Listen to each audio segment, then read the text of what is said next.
Assalamualaikum warahmatullahi wabarakatuh. Saya Aisyah Putri. Untuk materi kita kali ini, kita akan membahas mengenai teori sosiologi dan penerapannya dalam fenomena lansia. Untuk teori yang pertama, kita akan membahas teori struktural fungsional. Teori struktural fungsional, teori ini dapat memberikan pemahaman tentang bagaimana lansia berperan dalam menjaga stabilitas sosialnya dan bagaimana masyarakat itu merespon perubahan demografi usia. Untuk penjelasannya ada beberapa poin yang terkait mengenai struktural fungsional ini. Yang pertama itu ada peranan fungsional lansia. Teori struktural fungsional berpendapat bahwasanya setiap bagian dalam masyarakat memiliki peran dan fungsionalnya sendiri yang berkontribusi pada stabilitas sosial. Yang kedua itu ada integrasi sosial, di mana integrasi sosial ini menekankan pentingnya integrasi sosial dalam masyarakat. Hal ini dapat mengacu kepada bagaimana individu itu dan kelompok berinteraksi dan berhubung dalam masyarakat. Contohnya saja, lansia ini berperan aktif dalam kegiatan keagamaan, dalam kegiatan wirid-wirid yang ada di masjid untuk bagian lansia. Selanjutnya ada alih fungsi. Teori ini mencatat bahwasanya adanya peranan individu dalam masyarakat dapat berubah seiringnya waktu. Untuk selanjutnya ada pemenuhan kebutuhan. Teori ini mempertimbangkan bagaimana masyarakat memenuhi berbagai kebutuhan, termasuk kebutuhan lansia yang seperti perawatan kesehatan, adanya dukungan sosial, dan adanya kasih sayang dari anak-anaknya. Untuk sebagai contoh, salah satu masyarakat yang memiliki sistem perawatan kesehatan yang baik dan layanan dukungan sosial untuk lansia dapat membantu memastikan bahwasannya lansia itu bisa mencapai kesejahteraannya dan dapat memenuhi kebutuhan mereka. Nah, yang kedua kita akan membahas mengenai teori struktural konflik. Teori ini dalam penerapannya terhadap fenomena lansia ditegaskan bahwasannya teori ini dapat memberikan pemahaman tentang bagaimana ketidaksetaraan, diskriminasi, dan konflik terhadap dalam mempengaruhi lansia. Ada beberapa poin yang kita pelajari dalam teori struktural konflik ini. Sekian penyampaian materi dari saya. Untuk selanjutnya akan dipaparkan oleh teman saya. Terima kasih. Assalamualaikum warahmatullahi wabarakatuh. Perkenalkan, saya Hanisa Mardatilah, NIM 2110811003, akan melanjutkan presentasi dari rekan saya sebelumnya, yaitu mengenai materi teori struktural konflik. Jadi, dalam fenomena lansia juga terdapat teori struktural konflik. Untuk memahaminya lebih lanjut, ada beberapa penjelasan dan contoh dari penerapan teori ini. Yang pertama adalah ketidaksetaraan dan konflik sumber daya. Jadi, teori struktural konflik mengatakan bahwa masyarakat sering mengalami konflik karena persaingan atas sumber daya yang terbatas. Dalam hal ini, bisa merujuk kepada persaingan atas sumber daya seperti pekerjaan, akses ke layanan kesehatan, atau dukungan sosial. Contoh dari hal ini adalah adanya diskriminasi usia dalam dunia kerja, bisa menjadi contoh dalam konflik sumber daya. Lansia mungkin mengalami kesulitan dalam mendapatkan atau mempertahankan pekerjaannya karena adanya stereotip usia atau preferensi untuk pekerja yang lebih muda. Maksudnya di sini adalah banyaknya perusahaan yang menetapkan usia kerja itu adalah di umur 20 tahunan ke atas. Jadi, para lansia yang sebelumnya bekerja di sana sudah tidak dapat lagi bekerja karena umur yang mereka dapatkan. Maksudnya itu karena umur mereka sudah tidak mencukupi atau sudah kadaluarsa, jadi mereka sudah tidak bisa mempertahankan pekerjaannya di sana, sehingga mereka mengalami kesulitan dalam mempertahankannya. Lalu yang kedua adanya konflik generasi. Konflik generasi ini menggambarkan bahwa terjadinya konflik yang berbeda di dalam masyarakat. Dalam konteks lansia, ini bisa merujuk kepada ketegangan antar generasi yang lebih muda dengan generasi lansia, terkait dengan nilai-nilai, sumber daya, atau pengambilan keputusan. Contohnya yaitu perbedaan dalam pandangan generasi tentang pengelolaan dana pensiun atau perawatan kesehatan dapat memunculkan konflik antara generasi yang berbeda. Yang ketiga adanya diskriminasi usia. Lagi-lagi kita membahas tentang diskriminasi usia. Jadi dalam teori struktural konflik dapat digunakan untuk memahami diskriminasi usia ini. Diskriminasi usia terjadi ketika lansia diperlakukan tidak adil atau diabaikan karena usia yang mereka alami. Contohnya adalah diskriminasi usia dalam sistem perawatan kesehatan, di mana lansia mungkin tidak mendapatkan perawatan yang sama dengan pasien yang lebih muda. Adalah contoh nyata dari konflik yang muncul karena ketidaksetaraan ini. Maksudnya di sini adalah dalam memperoleh akses kesehatan antara lansia dengan pasien yang lebih muda tuh dibedakan. Jadi mereka mengalami kayak kenapa sih saya dibedakan padahal saya sama-sama manusia? Karena usia yang mereka alami tadi tuh membuat mereka merasa terdiskriminasi. Lalu yang keempat, ketidaksetaraan akses ke sumber daya modal. Teori ini mencermati ketidaksetaraan dalam akses ke sumber daya sosial seperti pendidikan, perawatan kesehatan, dan dukungan sosial.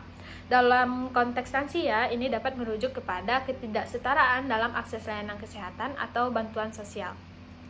Contohnya adalah jika lansia dari kelompok sosial ekonomi rendah memiliki akses yang lebih terbatas kepada layanan kesehatan. Ini menciptakan ketidaksetaraan sosial yang bisa menjadi sumber konflik dalam masyarakat. Jadi, dalam hal ini faktor ekonomi mempengaruhinya. Jadi, sekian dari faktor-faktor dari teori konflik. Untuk teori yang ketiga yaitu adanya teori interaksionisme simbolik.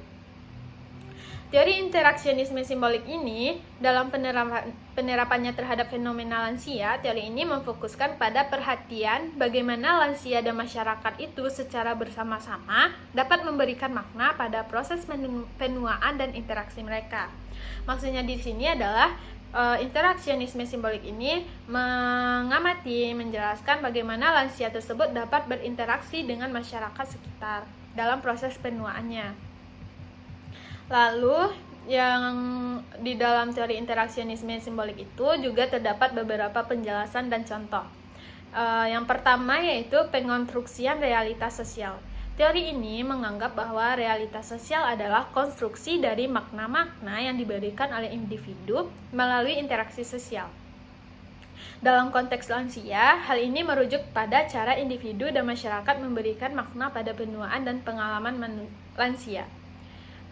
Contohnya yaitu adanya pandangan seseorang tentang penuaan dapat sangat dipengaruhi oleh interaksi sosial dan pengalaman pribadi. Misalnya, seseorang mungkin merasa positif tentang penuaan jika mereka memiliki teman-teman yang mendukung dan terlibat dalam aktivitas sosial. Jadi, dalam hal ini dapat diketahui bahwa proses kehidupan seorang lansia tersebut juga dipengaruhi oleh lingkungan sekitar dan relasi yang mereka miliki. Contohnya tuh ketika mereka dalam kehidupannya memiliki banyak teman, memiliki banyak relasi, maka lansia tersebut bakal menikmati hidupnya dan bakal merasakan dampak positif dari hal tersebut. Jadi di sini dapat terlihat bahwa proses interaksionisme simbolik mereka berjalan dengan baik. Jadi dalam proses interaksinya mereka dapat memiliki dampak yang positif dalam hidup mereka seperti berumur panjang dan lain-lain. Lalu juga dalam dalam segi bertetangga atau bermasyarakat, mereka juga dapat ikut dalam aktivitas-aktivitas yang dilakukan dalam lingkungan sekitar rumah seperti adanya aktivitas goro bersama atau senam bersama yang dapat meningkatkan kesehatan pada lansia sehingga mereka dapat berumur panjang. Mungkin sekian penjelasan materi dari saya. Untuk selanjutnya bakal dijelaskan oleh rekan saya. Sekian, terima kasih. Assalamualaikum warahmatullahi wabarakatuh. Perkenalkan, nama saya Farah Ramadan Hendra. Jadi di sini saya akan lanjutkan penjelasan dari teman saya tadi tentang penerapan teori interaksionisme simbolik dalam melihat fenomena lansia. Penerapan selanjutnya berkaitan dengan stigma dan stereotip usia. Teori ini memungkinkan kita untuk menganalisis bagaimana stigmatisasi dan stereotip terbentuk dalam masyarakat terhadap lansia. Hal ini mengacu pada bagaimana lansia mungkin mengalami label negatif atau perlakuan diskriminatif karena usia mereka. Contohnya saja, seorang lansia mungkin mengalami stigmatisasi ketika mereka dianggap tidak produktif atau kurang berkontribusi dalam masyarakat hanya karena usia mereka yang tidak lagi muda. Stereotip tentang lansia yang tidak dapat belajar hal baru atau tidak aktif secara sosial juga bisa mempengaruhi interaksi mereka dengan orang lain. Penerapan selanjutnya berkaitan dengan interaksi sosial dalam konteks penuaan. Teori ini membantu dalam memahami bagaimana interaksi sosial lansia dengan anggota masyarakat lainnya, membentuk pemahaman bersama tentang proses penuaan dan peran lansia dalam masyarakat. Contohnya, sebuah kelompok lansia yang berkumpul secara teratur untuk berbagi pengalaman mereka dan mendiskusikan isu-isu penuaan terkini, yang akhirnya membentuk sebuah makna bersama tentang bagaimana mereka menjalani hari-hari lanjut usia mereka secara positif. Interaksi ini membantu dalam membentuk perspektif yang lebih positif terhadap lansia. Dan penerapan selanjutnya tentang pemberian makna pada peran lansia. Teori ini memungkinkan kita untuk memahami bagaimana individu dan masyarakat memberikan makna pada peran lansia dalam masyarakat. Hal ini termasuk bagaimana lansia sendiri mengartikan peran mereka dan bagaimana masyarakat meresponnya. Contohnya, seorang lansia yang aktif sebagai mentor bagi generasi yang lebih muda dapat memberikan makna positif pada peran mereka dalam membantu generasi selanjutnya. Masyarakat juga dapat memberikan penghargaan dan pengakuan terhadap peran tersebut melalui penghargaan atau penghargaan lokal. Selanjutnya, penerapan teori sosiologi pertukaran dalam konteks fenomena lansia. Teori ini dapat memberikan pemahaman tentang bagaimana lansia dan masyarakat berinteraksi dalam pertukaran sumber daya sosial dan dukungan. Penerapannya yang pertama berkaitan dengan pertukaran dukungan sosial. Teori ini menekankan bahwa individu terlibat dalam pertukaran sosial untuk mendapatkan dukungan dan manfaat dari interaksi tersebut. Dalam konteks lansia, hal ini merujuk pada bagaimana lansia dan orang lain saling memberikan dukungan sosial dalam bentuk emosional, instrumental, dan informasional. Contohnya, seorang lansia yang mendapatkan dukungan dari keluarga dan teman-temannya dalam menjalani aktivitas sehari-hari seperti berbelanja atau perawatan kesehatan, juga memberikan dukungan emosional dan mungkin memberikan perhatian kepada mereka dalam pertukaran yang saling menguntungkan. Selanjutnya, penerapan terkait dengan pertukaran sumber daya finansial. Di dalam teori ini, memungkinkan kita untuk menganalisis bagaimana lansia dan keluarga atau komunitas mereka berpartisipasi dalam pertukaran sumber daya finansial seperti uang atau harta warisan. Contohnya, seorang lansia yang memiliki tabungan pensiun dan memberikan bantuan keuangan kepada cucu-cucunya untuk biaya pendidikan merupakan contoh pertukaran sumber daya finansial yang saling menguntungkan. Penerapan selanjutnya terkait dengan pertukaran peran sosial. Dalam teori ini mempertimbangkan bagaimana individu bisa menukar peran sosial mereka dalam keluarga atau masyarakat untuk mendapatkan manfaat tertentu. Dalam hal ini, lansia mungkin memainkan peran penting dalam pengasuhan cucu mereka atau sebagai mentor bagi generasi yang lebih muda. Contoh, seorang lansia yang menjalankan peran pengasuhan cucu mereka dapat mendapatkan kepuasan pribadi dan dukungan emosional dari anak-anak dan cucunya sebagai bagian dari pertukaran peran sosial. Selanjutnya, pertukaran dalam komunitas lansia.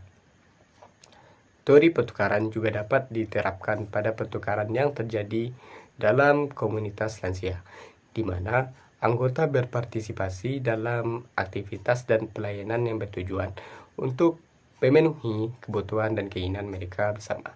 Contoh, sebuah klub lansia atau komunitas lansia yang menawarkan berbagai kegiatan seperti bermain catur, kursus seni, atau kunjungan ke rumah sakit bagi sesama anggota adalah contoh pertukaran dalam komunitas lansia, di mana mereka berbagi sumber daya dan pengalaman. Baik, Saya rasa cukup sekian. Assalamualaikum warahmatullahi wabarakatuh.